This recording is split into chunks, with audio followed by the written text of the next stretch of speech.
Okay, so hello everyone. So welcome to class 29. So I am going to talk about again symmetry property correlations.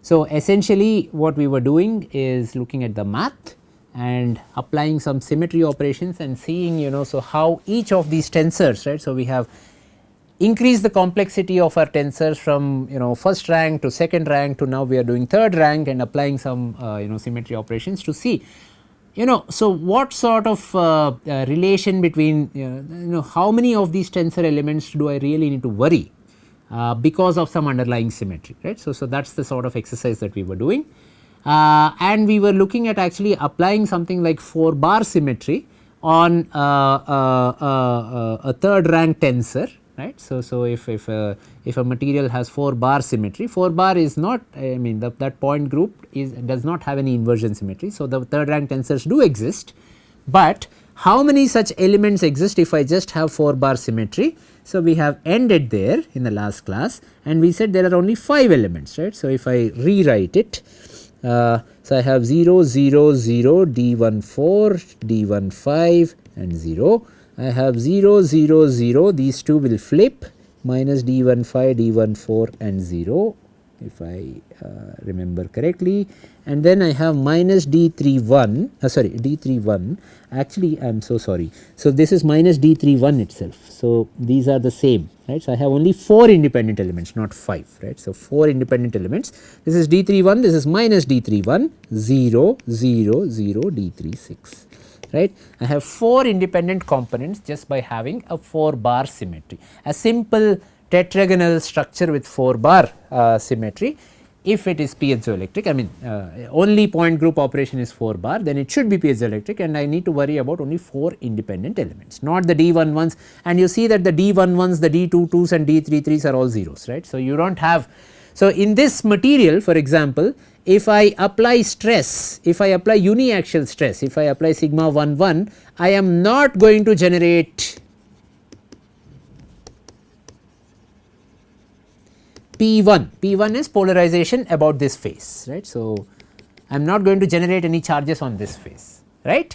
So that is the thing. So rather, since D311 is present, so I am going to generate polarization about the third face. So if I apply, you see, so the way to interpret this is if I apply stress, okay. So if I apply an in plane stress, right. So like that, sorry just sigma 1 1 in plane uniaxial stress, this is sigma 1 1, then I am going to generate, so this is direction 3, this is direction 1 and so the direction 2 actually goes in, let us say, so 1 2 and 3 goes in, sorry not goes out. So if I am applying sigma 1 1, then I am actually generating these plates, these charges on the plate, but if I am applying sigma 3 3, so sigma 1 1 generates charges on the plate, right, but sigma 3 3 does not.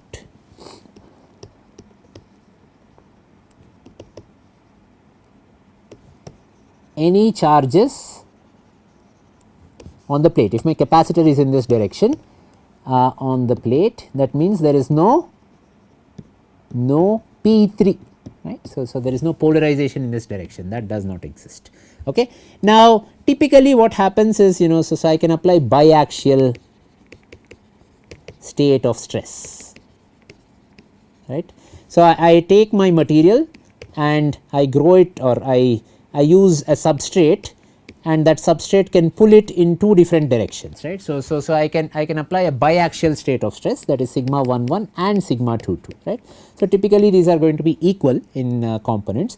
So what I can, so if I am applying biaxial stress, right. So upon applying biaxial stress,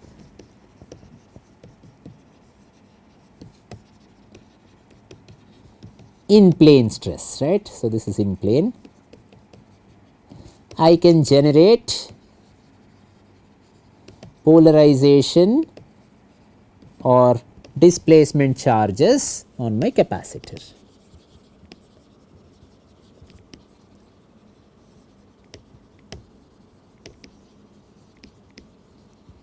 But if I apply sigma 33, which is just a uniaxial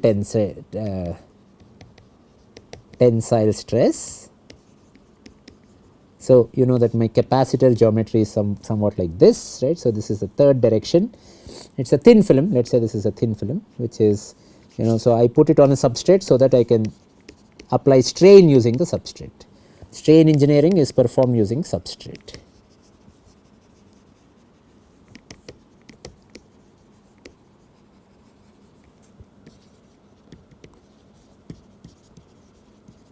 And the easiest way to apply strain is a biaxial strain, right. So, using the substrate.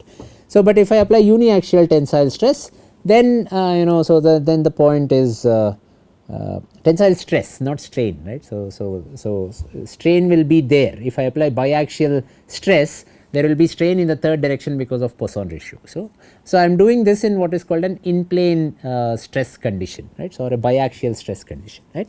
Or if I apply, this is the other stress condition, which is uniaxial tensile stress. So, what I just said was biaxial stress was for this case, if I apply sigma 11 and sigma 22. So, the stress that I will be applying is this 11 0 0 0 0 0 0 0, right. This is the biaxial stress tensor, but uniaxial stress tensor will be 0 0 0 0 0 0 0 0 sigma 33, right.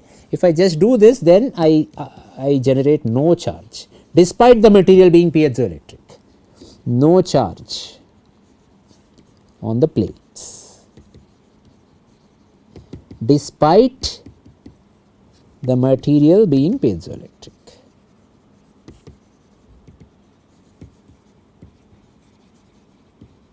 Okay. So, that is, you know, so just to not lose track of the context, right. So, I was this is a simple detour from the sort of, you know, calculations that we are doing. Okay, fine. So, let us get back. So, I said if I have 4 bar symmetry, I have 4 elements independent of each other, independent elements, and these 4 elements are actually what did we write? Sorry, if I go back, D14, okay, D15, so 0 0 0 D14, D15 0 0 0 0 minus D15, D14 and 0, D31 minus D31 0 0 0 D36, right. So, these are the 4 different elements. Added to this, then this is about 0 0 1, right. So, that is the axis about which there is a 4-fold 4 bar symmetry. But I have a dyad axis, which is 1 0 0 axis, about which I have a 2-fold axis of symmetry. Now, what did we say? If I have a 2-fold axis of symmetry about 1 0 0, either you know, ijk's with 0 ones or 2 ones vanish, right. All right, let us see. So, D114, sorry, D14, D14 is D123, this has only 1 1, right. So, this will stay, so this will stay, okay. D15, that has D113, this has 2 ones, so this is going to vanish, right. Then what about D31? D31 has again 3 1 1, so that has 2 ones, so that is going to vanish. What about D36? D36 has D1 3 1 2, that has 1 1, so that will stay. Alright, so out of the 4 elements, 2 of them are vanishing, right, only 2 of them stay. So, for 4 bar to M,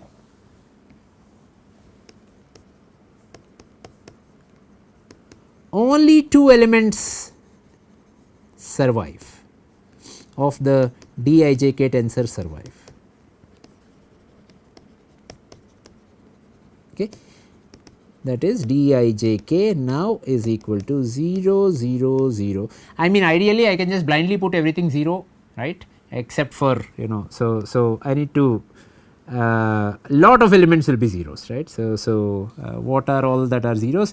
D31 is 0, but D31 is the same as D32, so that is 0, and D14 is something that is surviving and D36, right. So, 0 0 D36, D14 survives, but D14 is the same as this, or is there a negative there? I do not think so, right. Yes, exactly. So, only these elements survive, D14, D14 and D36. So, these are equal actually, D14 and D25 are equal, but they exist, and D36 is the other independent component. So, only 2 elements or 2 independent components survive because of 4 bar 2m, okay, symmetry. Now, here in this case, if I do not apply, so any form of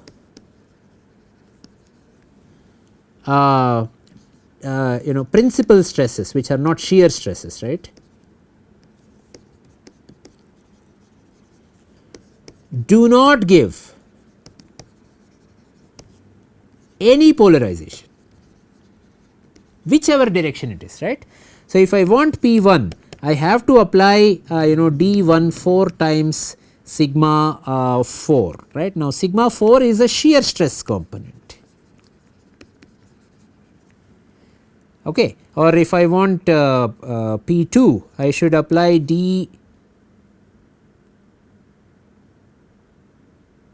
yeah. So, this is D25 sigma 5, but what the only way I will get polarization is if I have shear stresses, but normal stresses or principal or normal stresses are not going to give me any polarization in this case, right. So, this is different from just having 4 bar. In 4 bar at least I should have biaxial state of stress is able to give me some polarization, okay. So, uniaxial stress will give polarization, but in a different direction, in a direction that I am not measuring in my capacitor, right. But here any form of normal stresses are not going to give me polarization, it is only I need shear stresses that will give me polarization, right. So, that is the nature of piezoelectricity in these sort of materials, okay, 4 bar 2m kind of materials. All right. Now, should we, okay, so we did 4 bar and 2, should we do m separately? The answer is no, because if I have 4 bar and 2, m comes for free,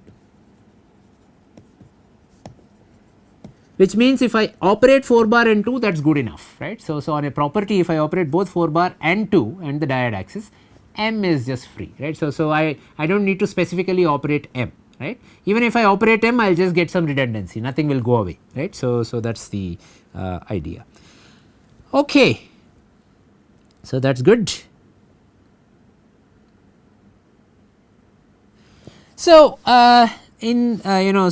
so with that, right. So, let me actually show you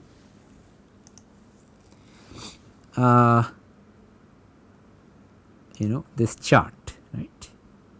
So, this is the chart from the book Nye, right. So, where actually so all the, so for all point groups, right. So, for all non centrosymmetric point groups, for all the centrosymmetric point groups Dijk equal to 0, right. So, this is tabulated, what are all the piezoelectric coefficients that exist, and if there is some relation between, let us say, this component and this component, what is, so let us say this component and this component are related, what is the relation, right. So, that is all tabulated in the book by Nye. Now, class 1, right. So, it will have all the 18 elements. If I have two-fold axis, I think we derived this, I have 8 components, right. If I have actually mirror is different, mirror we will have 10 components, not 8 components, right.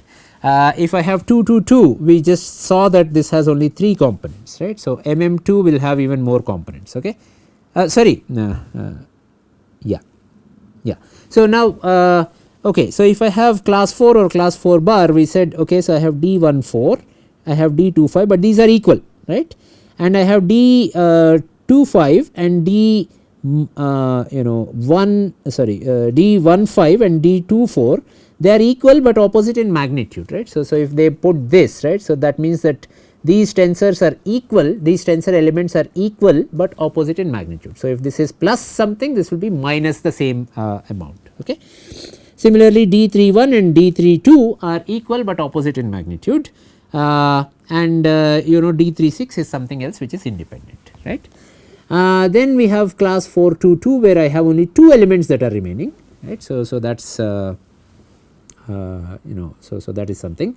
But I also said in cubic, right. So 432 does not have centrosymmetry, right, but you know just by coincidence or by not necessarily coincidence, I have a 4 bar, I have a 4 fold operation and a 3 fold operation. If I operate both of them together, then all the moduli will vanish. Again this behaves like a centrosymmetric material. It means there is no piezoelectricity in materials in crystals of underlying point group 432, right. 4 bar 3m and 2 3 you have you know, so 4 bar 2m is what we have derived. Now 4 bar 3m is something that we can you know also go into cubic systems.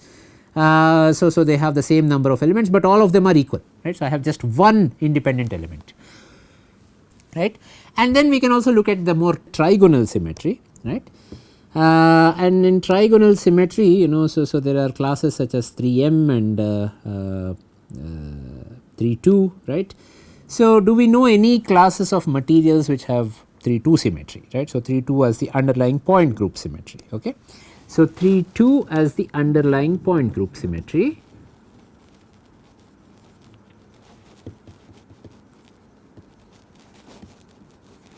And the material that comes to mind immediately is quartz. Quartz is a very, you know, you have quartz crystals which oscillate and then keep time, right. So the oscillation has a peculiar frequency with which they keep time, right. So they are piezoelectric in nature, and these oscillators are actually made from piezoelectric properties of quartz. Quartz is a very good piezoelectric material.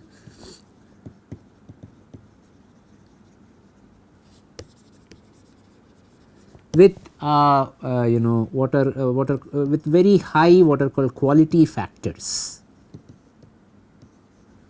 which means if you make an oscillator out of it, you know this oscillation does not dissipate for a long time, and you know so this you can actually use the periodicity in this oscillation to keep time, right. So quartz crystals are used in watches, right. So for example, so this is a very well you know established piezoelectric material.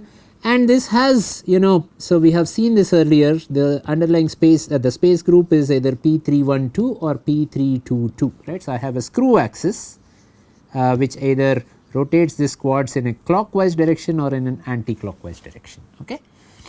So the underlying point group is still 3-2, this is the underlying point group.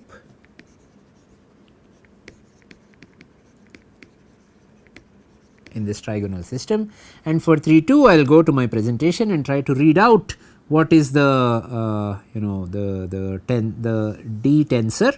The D tensor is given here. So I have D11 minus D11, right. So and then this will be D14 components are active, okay. So let's go back. So I am going to write that this is D11, I have minus D11, rest of them are zeros, right. This is 0 0 0, then I have D14 which is active, then I have a minus D14 here, this is 0 0 0. I need to pay attention to the last element. So there is a minus 2D11 here, okay. So that is it, rest of them are all zeros, okay, wonderful. So this is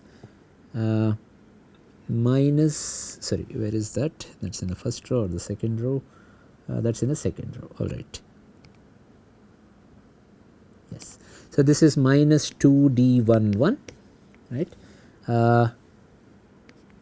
This is 0 0 0. So this is for 3-2, right. So this is 3-2, it is not a polar group, this is but it is non-centrosymmetric. So quartz is a non-centrosymmetric material with all these coefficients. So in general one can imagine that there is no D33, which means if I apply some sort of a stress, right. So if I apply sigma 33 about the threefold axis, threefold axis is this direction, about the threefold axis if I apply sigma 33, I am not generating any charges, right. So sigma 33 times d I3, right. So I3 does not exist, all these components are 0, so that is 0, okay. So no charges are generated, no charges or no polarization is generated.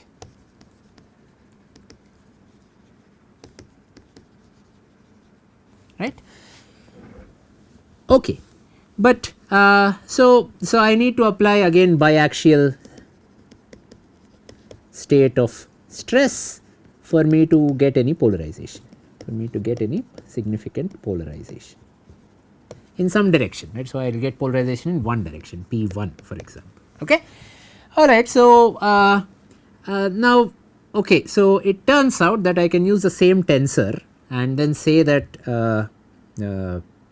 you know I can apply alright. So, let's first do this, right. So, now let us say I have what is called quartz, which can either exist in P312 or P322 configurations, right. So, space groups.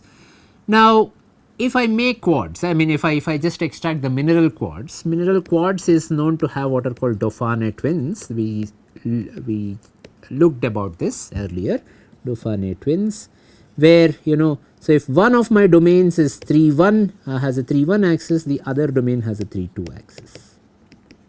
Okay. And it looks like, you know, so the plane in between that separates these two domains is like a mirror plane, like a mirror, right. Now, this mirror does not exist either in the 3,1 domain or in the 3,2 domain, but it is the domain boundary that separates the 3,1 from 3,2. Okay. Now, if I have a dauphine twin with this pre-existing mirror planes which are like the domain boundaries, right. So, I have this mirror like plane. I say mirror like because, you know, so well, so it is not exactly a mirror, there are some translations also that will happen, right. So, the but that is okay. So, I can imagine that to be a glide plane, not really a mirror plane, right. So, but this glide plane is not within the unit cell, this is not within the structure, crystal structure, this is within the microstructure, this is mirror like plane or a glide plane in the microstructure of quartz, right. Then I say that okay, so here the tensor is D11 minus D11 0 0 you know, I keep forgetting what this tensor is, D14 okay, 0 D14 0 0 0 D14 0 0, and then I have all the others are zeros, this is 0, that is the one thing I remember, and then if I go back, you know, so the 4 zeros minus D14 and 2 D11, right. So, 4 zeros minus D14 and, you know, so let me erase it, 2 D11. Okay. So, this is, you know, this is the tensor here. So, what will be the tensor here? So, essentially 1 has transformed to, you know, minus 1, I have a mirror like plane. So, you know, so the D1 here D11 will transform to minus D111, right. So, the magnitude is going to be the same, but the you know, so if this is a mirror, the axis 1 will transform as axis minus 1. So, D111 will transform to minus D111, but it is not 0. It is 0 only if there is a mirror symmetry. There is no mirror symmetry here, there is only a mirror plane, right. So, this domain can have a different tensor compared to this domain, right. So, this domain different tensor, different property tensor for domain 1 compared to domain 2. Okay. So, what is the relation between this property tensor? If this has D111, this is just a, you know, this will be minus D111, right. So, this will be minus D11, D11 0, D14 would that shift 1 4 will be 2 3, right. So, yeah, so that will also shift, that will go to minus D123. So, minus D14 you know 0 0, this will be 2 D11 D14 0 0 0 0 0 0 0 0 0 0 0, right. Now, that means that if in the 3,1 domain, right, quartz has a piezoelectric tensor which is plus Dijk, right. In the 3,2 domain or domain which is chiral of 3,1, right. So, it has a piezoelectric tensor whose values, right, so whose independent components are exactly minus dijk, right. So, if this is dijk, this is minus dijk. Okay. So, now I have a problem, right. So, let us say I apply, so piezoelectricity, the dijk tensor also relates, you know, so just take it, so what I am looking at is what is called converse piezoelectric effect, where instead of applying stress and looking at charges, what I do is I apply electric field and then look at the strain generated xjk, right. So, this also works, it is the same tensor, right. So, the same tensor will work if I apply stress and then measure the polarization. So, these are one and the same. This is what is called direct piezoelectric effect. We will come to this when we do thermodynamics properly, but you know, so for now this is called direct piezoelectric effect and this is called the converse piezoelectric effect. The important point is the coefficients, the d coefficients are exactly the same. The direct d coefficient and the converse d coefficient are exactly the same. This we will try to derive, right, when we do thermodynamics.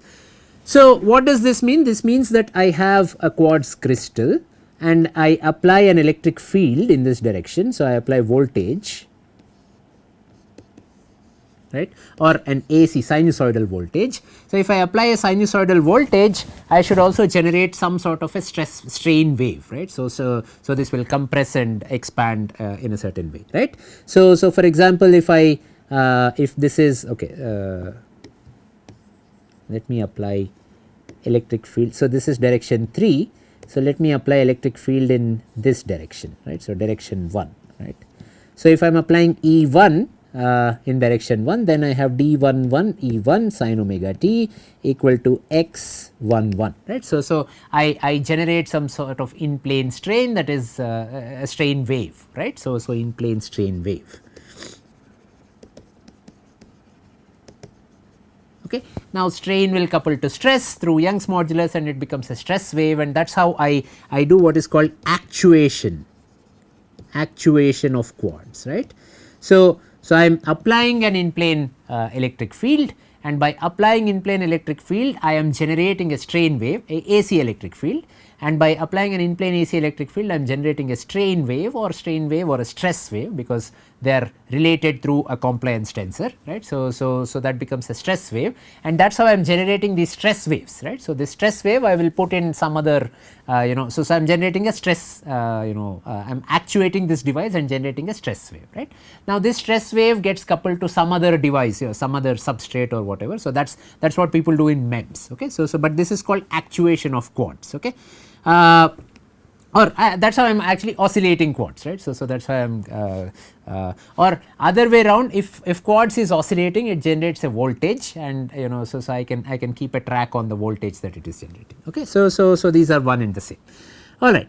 Now, let's do this. So, then let us say I have dauphine twins, right. So, I have 3-1 here and 3-2 here, right. So, the strain wave that is generated in 3-1, or you know, the strain that is, you know, so if 3-1 is compressively strained, 3-2 is tensile strain, right. So, the x11 in 3-1,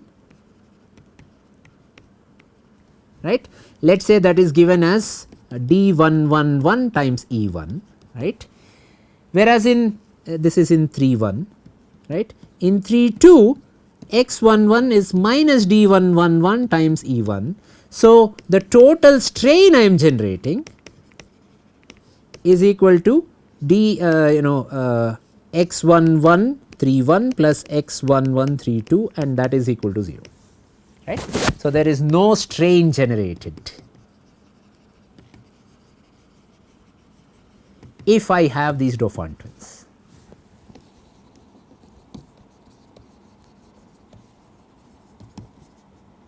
Now, okay, so now imagine I have dauphine twins like this, right. I apply stress, right. So, I apply biaxial stress. So, I apply sigma 1 and sigma 2, right. So, then I generate a polarization here in this direction, but I also generate a polarization here in the reverse direction. Sorry, this is sorry, P1, so not right. So, I am generating P1, but I am also generating P1 in the reverse direction, right. So, whatever polarization I am generating in this domain is being nullified by the polarization I generate in this domain, right. So, the net polarization generated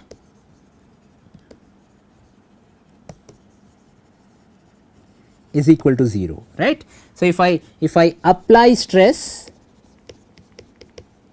there is no polarization if I have dauphine twins, right, and in this case if I apply field,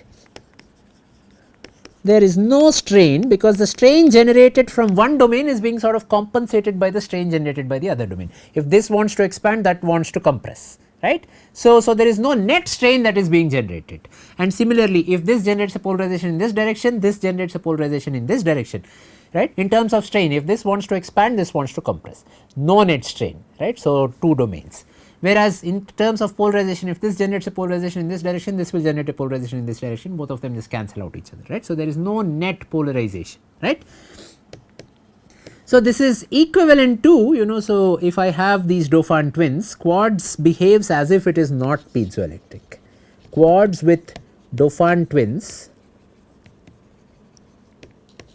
dauphine I think, behaves as if it is not piezoelectric, right. So, when you are actually making quartz crystals, it is important to have no dauphine twins.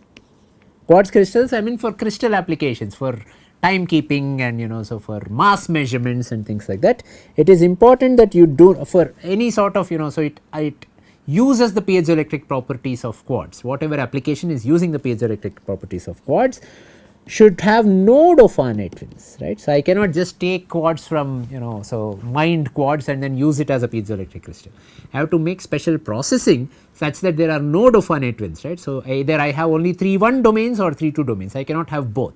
If I have both, I am compromising on the piezoelectric property of quartz, right. So, quartz will not be piezoelectric, especially if both of them are equal in proportion, equal in fraction, then quartz cannot be piezoelectric, okay. So, that is something that one can keep in mind, right. Now, let us look at another example of a material that has 3M symmetry, point group symmetry. And this is an optically active material. This is so all people doing optics know about what is called lithium niobate, right. Now, lithium niobate is a material that has a 3M. 3M is a polar point group, right. So, it has in fact polarization, spontaneous polarization. Quartz does not have a spontaneous polarization. 3,2 is not polar, but 3M is polar, right. So, lithium niobate has a spontaneous polarization, and you can actually write what is this. So, lithium niobate is a very good optical material. It is a birefringent material. In fact, if you look at the refractive index, which is my second rank tensor, it will just be this N11, N11, N33, 0, 0, 0, 0, 0, 0, right. So, this is the refractive index of lithium niobate, right. So, this is a birefringent material, okay. Now, so typically in optics they use a crystal called PPLN, which is periodically poled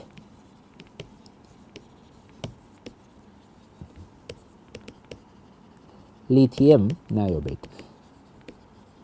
Now, so they use it for some sort of phase matching. I am not going to go into details of why they use PPLN, but so they want to properly match the phase of light that is propagating across this by using a periodically poled lithium niobate. Especially it is a non-linear, okay. So, this is what is called a non-linear crystal. Why is it called a non-linear crystal? Because it has a chi, right. So, the chi is non-zero. What is chi? Chi ijk is the second harmonic tensor, right. Now, what is the second harmonic tensor of lithium niobate? I can just download it from here, right. So, this is the chi tensor, right. So, essentially it does not matter if it is piezoelectric or chi, right. So, I have a second harmonic tensor, okay. Now, in this crystal called PPLN, So, this is nonlinear crystal, and for doing nonlinear optics you use this crystal, right. So, and then you generate a second harmonic signal, and then you have to phase match the second harmonic signal, which means the k vector should match with respect to the incident wave which is at omega frequency, right. So, there is some details here that I am skipping. So, people use what are called PPLNs, right. So, this sort of a thing does exist. Now, what is PPLN? PPLN looks something like this, right. So, this is a real PPLN crystal, where you can see that so you see all these marks here, right. So, this is polarization up, this is polarization down, this is polarization up, this is polarization down. So, you have all these various domains which are periodically arranged as up, down, and so on and so forth, and in between you see no contrast, right. So, this is the optical micrograph image of PPLN.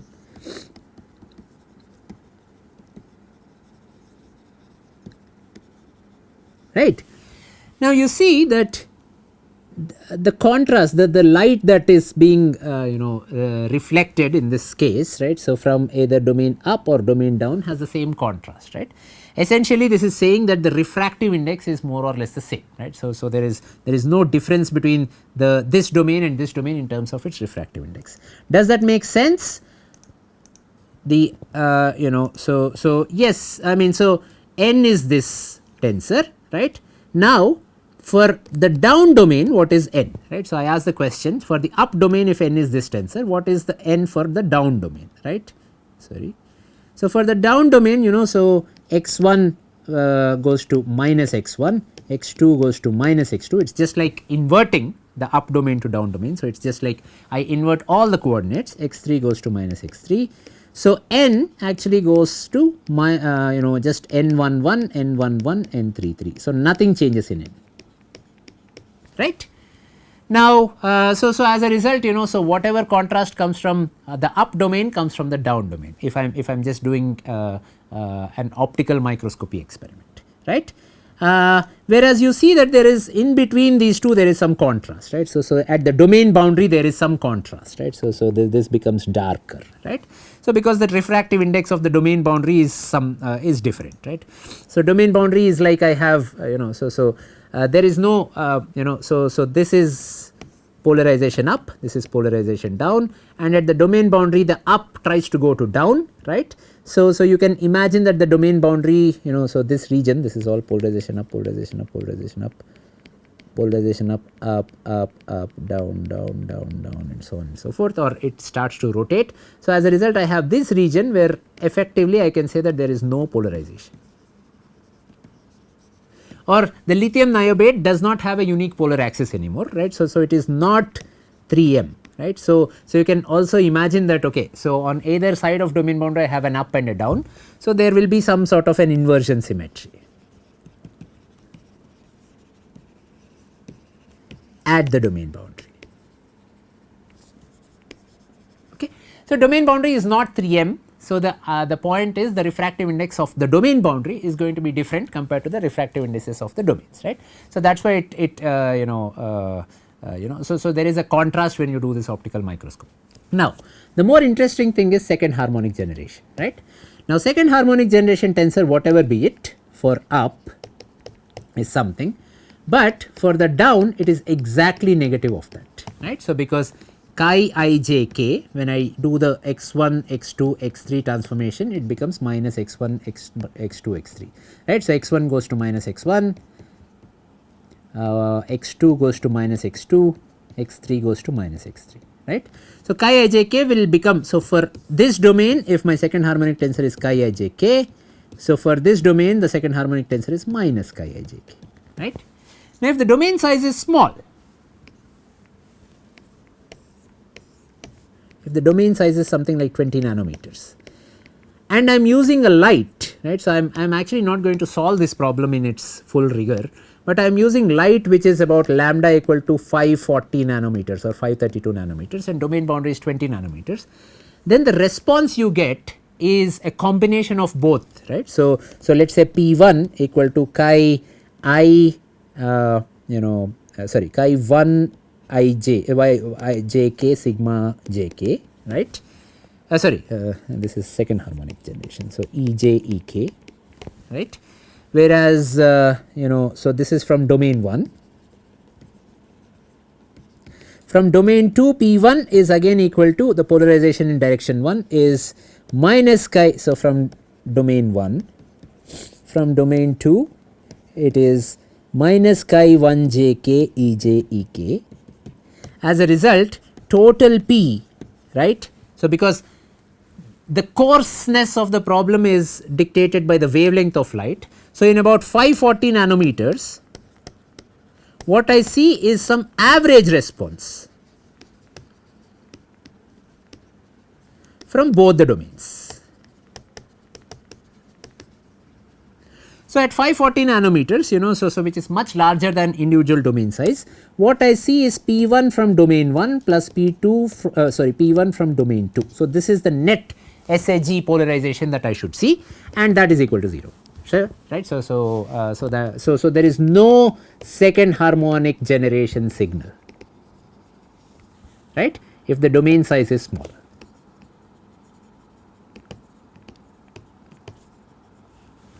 Okay. Whereas, if the domain size itself is 1 micrometer, this is again 1 micrometer and so on and so forth, then this has now this is no longer a homogeneous material.